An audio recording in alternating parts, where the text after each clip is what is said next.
नमस्ते दोस्तों। आज हम ट्रिग्नोमेट्री से संबंधित इम्पॉर्टेंट आइडेंटिटीज़ और फार्मूलाज को रिव्यू कर रहे हैं। सबसे पहली आइडेंटिटी है sine square theta plus cos square theta equals to 1 for all theta.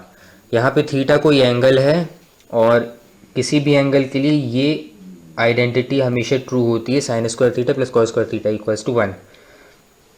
दूसरी आइडेंटिटी है 1 plus tan square theta equals to sec square theta.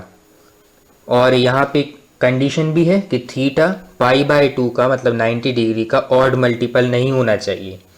ऐसा इसलिए है क्योंकि इन एंगल्स पे टेन थीटा और सेक थीटा अनडिफाइंड होते हैं। इसको हम समझ भी सकते हैं ऐसे, क्योंकि टेन थीटा होता है sign theta upon cos theta, और जो कॉस थीटा है वो 2n प्लस 1 पाई बाय 2 मतलब कि पाई बाय 2 के ऑड मल्टीपल्स पे ज़ीरो होता है, जिससे टेन थीटा का हर ज़ीरो हो जाएगा और उस कारण टेन थीटा इन एंगल्स पे अनडिफाइंड होगा। इसलिए हम नहीं चाहते कि theta 2n plus 1 pi by 2 के इक्वल हो। तीसरी आइडेंटिटी है 1 plus cot square theta equals to cosec square theta, जहाँ पे theta should not be equals to n pi, मतलब पाई का कोई भी मल्टीपल नहीं होना, कोई इंटीग्रल मल्टीपल नहीं होना चाहिए। हाँ, एक चीज़ और यहाँ पे हम लिख सकते हैं हर आइडेंटिटी के लिए n बिलोंग्स टू i, कोई इंटीजर है n, तो थीटा एन पाई के इक्वल नहीं होना चाहिए, क्योंकि ये बात यहाँ समझा दी गई है कि क्योंकि कॉट स्क्वायर थीटा होता है, कॉट थीटा होता है cos theta upon sine theta, और एन पाई पे साइन थीटा ज़ीरो हो जाता है।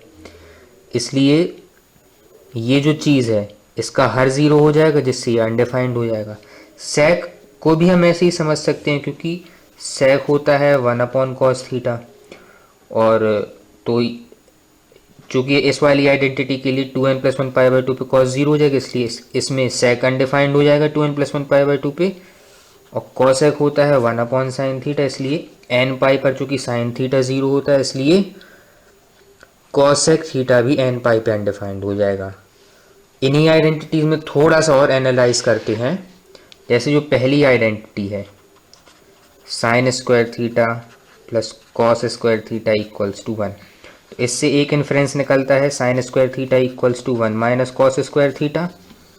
मतलब जहाँ भी हमें साइन स्क्वायर थीटा दिखता है हम उसको और हल करने के लिए 1 माइनस कॉस स्क्वायर थीटा लिख सकते हैं।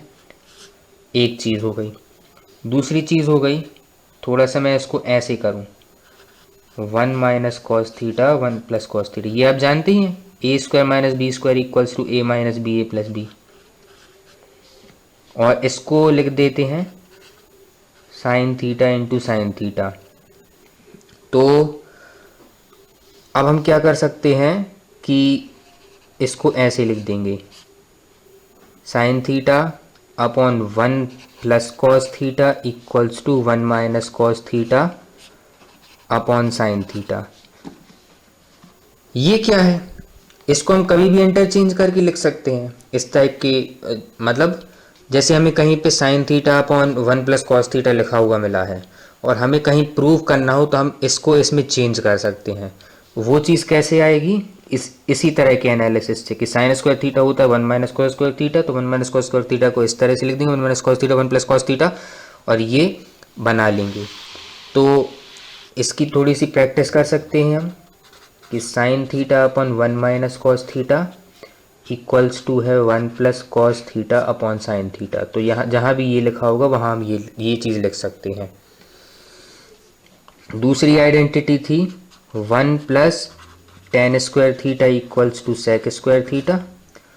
तो ये तो बहुत ऑब्वियस सी चीज़ है कि हम टेन स्क्वायर थीटा को लिख सकते हैं सेक स्क्वायर थीटा माइनस 1, जहाँ भी टेन स्क्वायर थीटा उसको सेक स्क्वायर थीटा में बदला जा सकता है।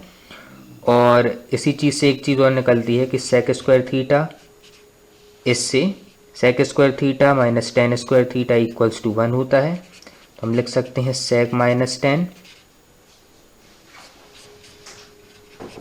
Sec theta plus tan theta equals to 1, और इससे ये चीज़ आती है।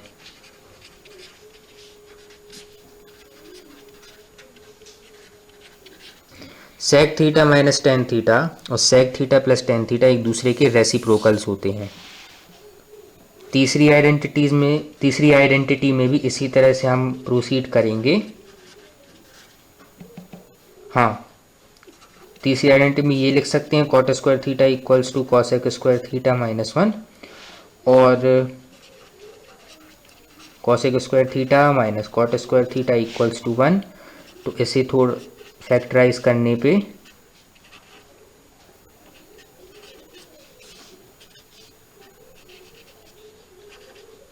हमें ये मिल जाएगा।